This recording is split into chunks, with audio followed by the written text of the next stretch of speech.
Soalnya kalau misalnya bawa buku tugas sama buku catatan ya nggak muat sih. Nah, tapi gara-gara itu tas gue tuh jadi berat banget. Tapi kan gue berangkat dianterin dan pulang kalau misalkan orang tua gue nggak sibuk, ya dijemput gitu. Jadi ya nggak kerasa gue bawa tas berat-berat. Paling kalau misalkan masuk sekolah, turun dari motor, terus jalan ke lantai 3-nya tuh ya, itu tuh kerasa banget beratnya. Nah, tapi gua tuh kalau pulang kadang-kadang kalau misalnya orang tua gua sibuk ya gua disuruh jalan kaki atau enggak naik angkot. Dan gua tuh tipe orang yang sangat hebat dan jago gitu ngatur duit. Saking jagonya tuh ya, hampir setiap hari duit angkot gua tuh gua pakai buat jajan. Soalnya ya rumah gua sama sekolah pas SMP tuh nggak terlalu jauh gitu, 15 menit jalan sebenarnya nyampe. Nah, tapi ada tapinya lagi nih. Tapi kan tas gua berat ya, jadi ya jalan 15 menit tuh 15 menit penuh kesengsaraan.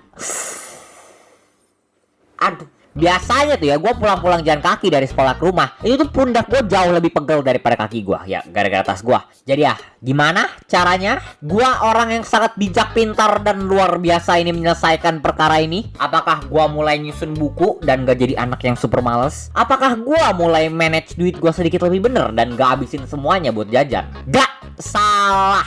Biar pundak gua nggak pegel, jawabannya yang bener adalah gua taruh tas gua di kepala gua.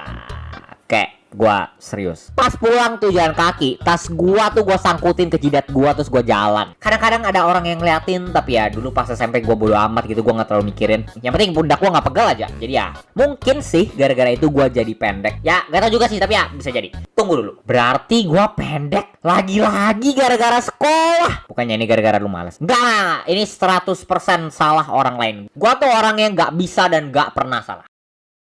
Tapi ada satu hal sih yang mungkin bisa gua syukuri sebagai cowok pendek. Jadi tuh ya, di gerbang pagar rumah gua, bapak gua masang kayak batang kayu gitu di atasnya. Gua bener-bener 100% gak ngerti sampai sekarang karya seni budaya dan keterampilan multifungsi bapak gua ini tuh gunanya buat apa gitu ya. Tapi tuh hampir semua orang kecuali gua yang datang ke rumah gua pasti kejedot palanya kena batang kayu ini. Dan korban yang paling sering kena tuh ya, itu tuh biasanya ojek online yang nganterin makanan gua. Biasanya tuh kalau misalkan di depan rumah gua udah kedengeran suara orang kejedot, ya berarti makanan gue udah nyampe.